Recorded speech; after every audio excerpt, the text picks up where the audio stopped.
आज है 19 दिसंबर। सुनते हैं आज के प्यारे बाबा के साकार मधुर महावाक्य। बाबा कहते, मीठे बच्चे, सर्विस की वृद्धि के नए नए तरीके निकालो। गांव गांव में जाकर सर्विस करो। सर्विस करने के लिए ज्ञान की पराकाष्ठा चाहिए। सर्विस की वृद्धि के नए नए तरीके निकालो। गांव गांव में जाकर सर्विस करो। सर्विस करने के लिए ज्ञान की पराकाष्ठा चाहिए। प्रश्न है, बुद्धि से पुरानी दुनिया भूलती जाए, इसकी सहज युक्ति क्या है? उत्तर, घर को घड़ी घड़ी याद करो। बुद्धि में रहे, अब मृत्यु लोक से हिसाब किताब चुकतो कर अमर लोक जाना है। देह से भी बेघर, ये देह भी अपनी नहीं। क्या याद रहे बुद्धि में? अब इस मृत्यु लोक से हिसाब किताब चुकतो कर अमर लोक जाना है। देह से भी बेघर, ये देह भी अपनी नहीं। ऐसा अभ्यास हो तो पुरानी दुनिया भूल जाएगी। इस पुरानी दुनिया में रहते अपनी परिपक्व अवस्था बनानी है। एक रस अवस्था के लिए मेहनत करनी है।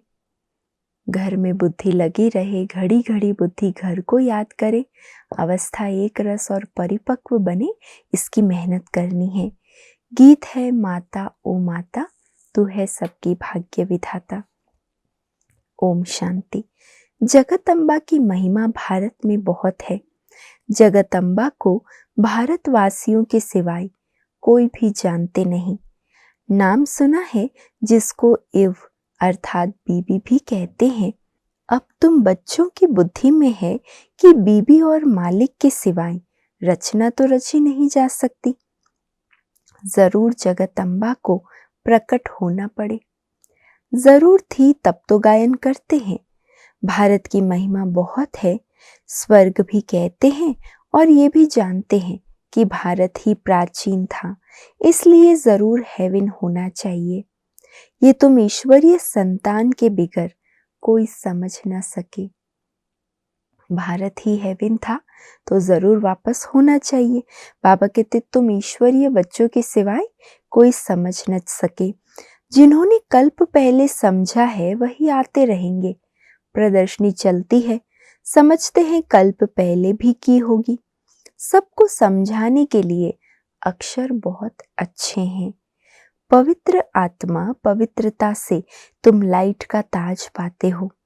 दूसरा पुण्य आत्मा उसको कहा जाता है जो दान पुण्य करते हैं। उसको अंग्रेजी में फिलैंथ्रोपिस्ट भी कहा जाता है। पवित्र को वाइसलेस कहेंगे। अलग अलग अक्षर है। भारत में दान पुण्य होता तो बहुत है, परंतु अक्सर करके दान करते हैं किसको? गुरुओं को। अब उन्हें पवित्र आत्मा तो भल कहें, परंतु पुण्य आत्मा नहीं कह सकते। ऋषि मुनियों सन्यासियों को पवित्र आत्मा कहेंगे, पुण्य आत्मा नहीं कह सकते। वह दान पुण्य नहीं करते हैं, वो तो दान पुण्य लेते हैं। गृहस्थी सभी उनको दान पुण्य करते हैं ना। तो इन सब से बुद्धि योग टूट कर बाप से जुट जाए, इसके लिए बाप को समझाना पड़ता है कि यह ठीक नहीं है। इन सब का उद्धार करने मैं आता हूँ। तुम ज्ञान सागर से निकली हुई ज्ञान गंगाएं हो। वास्तव में गंगा अक्षर राइट नहीं है, परंतु गायन चला आता है, इसीलिए भेंट की जाती है। बाप आकर पुरानी दुनिया की पुरानी सब चीजों को नया बनाते हैं। आत्मा, व्यक्ति, प्रकृति, तत्वों सब कुछ नया बना देते। स्वर्ग नई चीज है। नई चीज का समाचार बाप ही जानते हैं, दुनिया नहीं जानती। भगवानवाच है, परंतु गीता में श्री कृष्ण का नाम डालने से सबका बुद्धि योग टूट गया है, इसलिए सर्वव्यापी कह दिया है। श्री कृष्ण के साथ बहुतों का बुद्धि योग है। जहां भी गीता का मान है तो जैसे श्री कृष्ण का मान है। वास्तव में बाप के महिमा की टोपी किस पर आ गई? बच्चे के ऊपर आ गई है। ये भी ड्रामा में नूंद है। ये बाप आकर समझाते हैं, बाबा बार बार समझाते हैं। जब कोई आते हैं तो हर एक का ऑक्यूपेशन पूछो, इससे तुम्हारा क्या संबंध है। बाबा ने प्रश्नावली अच्छी बनाई है। सर्विस तो बहुत अच्छी हो सकती है। सर्विस तो जगदम्बा के मंदिर में बहुत अच्छी हो सकती है। वहां जाकर समझाओ कि ये है जगदम्बा, सृष्टि को रचने वाली माता। कौन सी दुनिया रचती है? जरूर नई रचना रचेगी। अच्छा, इस माता का पिता कौन है? इनको जन्म किसने दिया? मनुष्य तो मुख वंशावली का अर्थ भी नहीं समझते हैं। तुम जानते हो, इनको परमपिता परमात्मा ने जन्म दिया है। तुम बच्चों को ही समझाना पड़े, जगदम्बा मुख वंशावली है, परंतु कैसे है? एक दो दिन पहले भी बाबा ने कहा ना, जगदम्बा के जहाँ मेले लगते हैं, मंदिर है, वहां जाकर उनका ऑक्यूपेशन बताओ।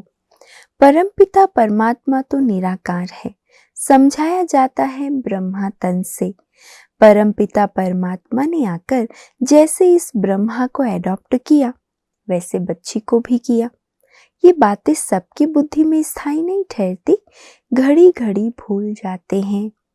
बच्चे सर्विस तो बहुत कर सकते हैं, जगदम्बा के मंदिर में परिचय देना चाहिए, तो उन्हों का भी बुद्धि योग बाप से जुटे। जगदम्बा भी उनसे योग लगाती है, तो हम भी उनसे योग लगाएं। नीचे जगदम्बा तपस्या में बैठी है, उनका मंदिर ऊपर है। नीचे राजयोग की तपस्या कर रहे हैं, फिर राज राजेश्वरी स्वर्ग की मालिक बनी सतयुग में। अभी है कलयुग, फिर से जब तपस्या में बैठे तब तो स्वर्ग के मालिक बने ना। तुम्हारी बुद्धि में ये सारा ज्ञान रहना चाहिए। ये सच्ची राय मनुष्यों को दी जाती है। तुम हर एक का परिचय देते हो, परंतु सबकी बुद्धि में कोई जल्दी थोड़ी बैठ सकता है। कितना भी ज्ञान हम सुनाएं, लेकिन सबकी बुद्धि तो नंबरवार है ना। बाबा कहते तुरंत तो समझ नहीं सकते। बुद्धि में बैठे तब जब सर्विस में लग जाए। चित्र भी बहुत अच्छे बने हुए हैं, लक्ष्मी नारायण के मंदिर में जाकर समझा सकते हो। बाबा कहते हैं मेरे भक्तों को सुनाओ। भक्त जरूर मंदिर में ही मिलेंगे, उनको प्यार से समझाओ। ये जो लक्ष्मी नारायण के चित्र हैं, इनके लिए सभी कहेंगे ये स्वर्ग के मालिक थे। अच्छा, अब क्या है? जरूर कहेंगे कलयुग है। कलयुग में दुख ही दुख है, फिर इनको बादशाही कैसे मिली? तुम जानते हो तो सबको सुना सकते हो। हर एक को समझाएंगे तो सत्संग इकट्ठा हो जाएगा, फिर सब कहेंगे हमारे पास आओ। मंदिर में बड़ा मेला लगता है, राम के भी मंदिर में जाकर उनका ऑक्यूपेशन बता सकते हो। आहिस्ते आहिस्ते युक्ति से समझाना चाहिए। कई बच्चे लिखते भी हैं, बाबा हमने ऐसे ऐसे समझाया। एक को समझाने से फिर दूसरे निमंत्रण देते हैं। हमारे घर में भी 7 रोज भाषण चले तो अच्छा है।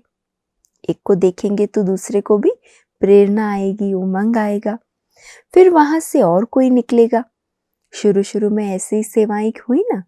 कोई भी निमंत्रण दे, उनको ऐसा समझाना चाहिए जो फिर छोड़े नहीं। अगर कहीं से सेवा का निमंत्रण मिला तो बाबा कहते इतना अच्छा ज्ञान सुनाओ कि उनको फिर मन करे कि फिर आए ये हमारे घर पे। तो ऐसा समझाना है जो आपको छोड़े नहीं। भाषण करने से आसपास वाले मित्र संबंधी आदि भी इकट्ठे होंगे, ऐसे ही वृद्धि होती है। सेंटर पर इतने नहीं आ सकते हैं, यह अच्छी युक्ति है ना। इतनी सारी गीता पाठशालाएं जो खुली है, तो जो लोग सेंटर पे नहीं आ पाते रोज, उनके लिए बहुत अच्छी सुविधा है। कहीं 3 पैर पृथ्वी मिल जाती है, वहां पर सेंटर खोल देते हैं, कहीं मंदिर में तो किसी के घर में। ऐसे बाबा कहते अच्छी युक्ति है। ऐसी मेहनत करनी चाहिए। मेहनत करने का ढंग मुश्किल किसको आता है? ज्ञान की पराकाष्ठा चाहिए। बाबा कितना दूर से हमको सिखाने आया है। अगर सर्विस नहीं करेंगे तो ऊंच पद कैसे पाएंगे? स्कूल में बच्चे बहुत अच्छे चमत्कारी होते हैं, उछलते रहते हैं। ये भी पढ़ाई है, ये वंडरफुल पढ़ाई है। इसमें बूढ़े जवान बच्चे सब पढ़ते हैं। गरीबों को और ही अच्छा चांस है। सन्यासी भी वास्तव में गरीब है। कितने बड़े बड़े धनवान मनुष्य अपने पास बुलाते हैं। सन्यासियों ने घर बार छोड़ा, बेघर हुए, कुछ भी उनके पास नहीं है। तुम भी अभी बेघर हो, फिर प्रिंस बनते हो, वो भी बेघर है। इसमें पवित्रता की बात है। सन्यासियों का मान भी किस कारण है? पवित्रता के कारण। तुम्हारे पास और कुछ नहीं है।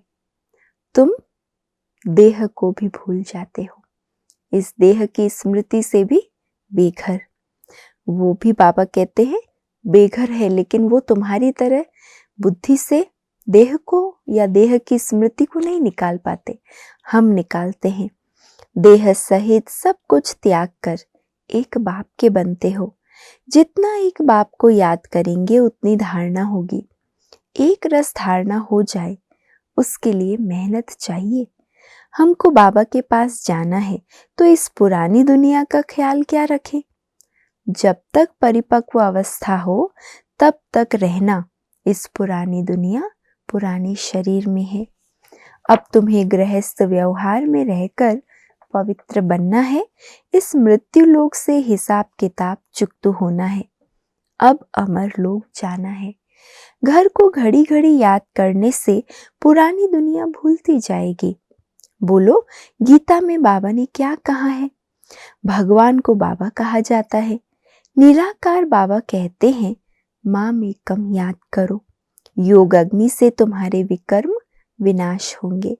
ये भगवान के महावाक्य हैं कि इस पुरानी दुनिया और पुरानी देह को भी छोड़ो। देही अभिमानी बनकर निरंतर बाबा को याद करो। भगवान है निराकार। आत्मा शरीर लेकर टॉकी बनती है।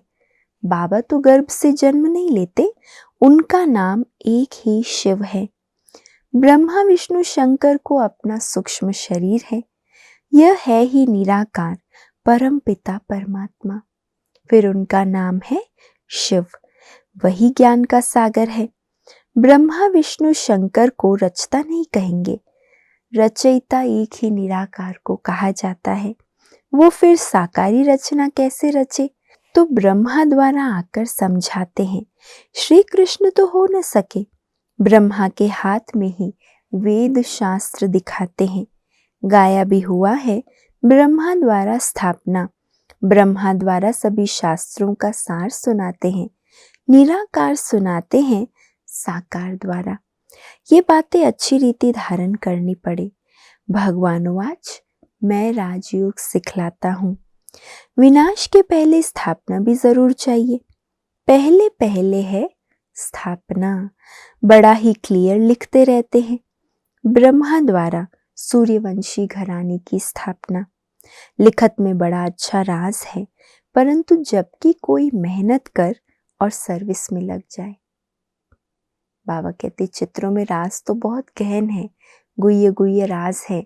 किसी को समझाए तो उसका बहुत कल्याण हो सकता है, परंतु सर्विस में अगर मेहनत करके लगे तो सर्विस में लग जाने से फिर मजा आएगा। मम्मा बाबा को भी सर्विस में मजा आता है। बच्चों को भी सर्विस करनी है। मम्मा को तो मंदिरों में नहीं ले जाएंगे, मम्मा की तो बड़ी महिमा है, बच्चों को तो जाना ही पड़े। बाबा कहते हैं वानप्रस्थियों के पास जाकर उनसे प्रश्न पूछो, फिर समझाओ कि कभी गीता अध्ययन की है? गीता का भगवान कौन है? भगवान तो एक ही निराकार होता है। साकार को भगवान नहीं कहेंगे, भगवान एक है। इसमें सर्विस का बहुत विचार सागर मंथन चलना चाहिए। प्रैक्टिस करनी है तो बाहर जाकर ट्रायल करनी चाहिए। जगत अम्बा का दर्शन करने रोज आते हैं। त्रिवेणी पर भी मनुष्य पहुंच जाते हैं। वहां भी जाकर सर्विस करे, भाषण करे तो ढेर आकर इकट्ठे होंगे। निमंत्रण देते रहेंगे कि हमारे पास आकर सत्संग करो, है ना। जहाँ तीर्थ स्थान है, नदियां हैं, जहाँ पर मनुष्य स्नान करने जाते हैं, जैसे बाबा ने कहा कुंभ का मेला लगता है, त्रिवेणी संगम होता है, वहाँ जाकर भाषण करो और इतना अच्छी तरह करो कि आसपास वाले सुनकर फिर आपको भी निमंत्रण वो भी दें। तो बाबा कहते सत्संग करने का निमंत्रण मिलेगा। बाबा मम्मा कहाँ जा नहीं सकते, बच्चे जा सकते हैं। बंगाल में काली का मंदिर है, वहां भी बहुत सर्विस कर सकते हो। कितना बाबा को सर्विस करने के लिए उछल उमंग उत्साह है। बाबा कहते बहुत सर्विस कर सकते हो। काली कौन है इस पर भाषण करो, परंतु हिम्मत चाहिए, हिम्मत बना। बाबा जानते हैं कौन समझा सकते हैं। जिनमें देह अभिमान है वो क्या सर्विस कर सकेंगे। सर्विस का सबूत नहीं देते। सर्विस अगर पूरी नहीं की तो नाम बदनाम करेंगे। योगी में बल बड़ा अच्छा रहता है, समझाने के लिए पॉइंट्स बहुत देते रहते हैं, परंतु अच्छे अच्छे महारथी भी भूल जाते हैं। सर्विस तो बहुत है, इसको कहा जाता है बेहद की सर्विस। फिर वो मान भी बहुत पाते हैं। हद की नहीं, बेहद की सर्विस है। कितना विशाल ये संसार है, ये विश्व है। बाबा कहते विश्व कल्याण की बेहद की सेवा करो। मुख्य है पवित्रता की बात। चलते चलते टूट पड़ते हैं। लौकिक बाप से कभी किसको भी निश्चय नहीं टूटता। यहाँ बाबा के पास जन्म लेते हैं, ऐसे बाप को फिर घड़ी घड़ी भूल जाते हैं, क्योंकि विचित्र है। ऐसे बाप का चित्र नहीं है। बाप कहते हैं मुझे याद करो और तुम पवित्र बनो तो मेरे पास आ जाएंगे। आत्मा समझती है हमने ही 84 जन्मों का पार्ट बजाया है। आत्मा में पार्ट नूंदा हुआ है, शरीर में थोड़े ही पार्ट है। इतनी छोटी सी आत्मा में कितना भारी पार्ट है। ये बुद्धि में कितना नशा रहना चाहिए। व्यवहार के साथ साथ ये सर्विस भी कर सकते हैं। माँ बाप तो कहाँ भी नहीं जाएंगे, है ना। सन शोज फादर लिखा होता है ना, फादर शोज सन नहीं होता है। तो माता पिता नहीं जाएंगे, बच्चों को जाना है। बच्चे कहाँ भी जाकर सर्विस कर सकते हैं। बच्चों को ही लकी स्टार्स कहा जाता है। अच्छा, मीठे मीठे ज्ञान लकी सितारों को माता पिता बाप दादा का याद प्यार और गुड मॉर्निंग। रूहानी बाप की रूहानी बच्चों को नमस्ते, और हम सब रूहानी बच्चों की या कहें लकी स्टार्स की माता पिता बाप दादा को याद प्यार, गुड मॉर्निंग और नमस्ते। धारणा के लिए आज का मुख्य सार। पहला, देह अभिमान छोड़ सर्विस करनी है। विचार सागर मंथन कर बेहद की सर्विस का सबूत देना है। दूसरा, इस मृत्यु लोक से पुराने सब हिसाब किताब चुकता करने हैं। पुरानी देह और पुरानी दुनिया को बुद्धि से भूलते जाना है। आज का वरदान है, एक की स्मृति द्वारा एक रस स्थिति बनाने वाले ऊंच पद के अधिकारी भव। एक की स्मृति द्वारा एक रस स्थिति बनाने वाले ऊंच पद के अधिकारी भव। एक रस स्थिति बनाने के लिए सदा एक की स्मृति में स्थित रहो। अगर एक के बजाय दूसरा कोई भी याद आया तो एक रस के बजाय बहुरस स्थिति हो जाएगी। जिस समय और कोई रस आकर्षित करता है, उसी समय यदि आपका अंतिम समय आ जाए तो ऊंच पद नहीं मिल सकता। अगर अन्य रसों में बुद्धि लगी है और उसी बुद्धि की स्थिति में अंतिम घड़ी आ गई तो ऊंच पद नहीं मिल सकता। इसलिए हर सेकंड अटेंशन रखो। सदैव एक का पाठ पक्का हो। एक बाप, एक ही संगम का समय है और एक रस स्थिति में रहना है तो ऊंच पद का अधिकार मिल जाएगा। एक का पाठ पक्का करना है। स्लोगन, शुद्ध संकल्पों का भोजन स्वीकार करने वाले ही सच्चे सच्चे वैष्णव है। शुद्ध संकल्पों का भोजन स्वीकार करने वाले ही सच्चे सच्चे वैष्णव है। और आज का व्यक्त इशारा है, स्वदर्शन चक्र सदा और स्वतः फिरता रहे तो पर दर्शन चक्र से मुक्त रहेंगे। अब क्यों क्या के क्वेश्चन की जाल से सदा मुक्त हो जाओ, तो योग युक्त जीवन मुक्त चक्रवर्ती बन बाप के साथ विश्व कल्याण की सेवा में चक्र लगाते रहेंगे। योग युक्त और जीवन मुक्त हो जाओ, क्यों क्या के क्वेश्चन की जाल से सदा मुक्त रहो। एक स्वदर्शन चक्र अनेक व्यर्थ चक्रों को खत्म करने वाला है। स्वदर्शन चक्र में इतना बल है जो अनेक व्यर्थ के चक्रों से हमें मुक्त करने वाला है। अच्छा, ओम शांति।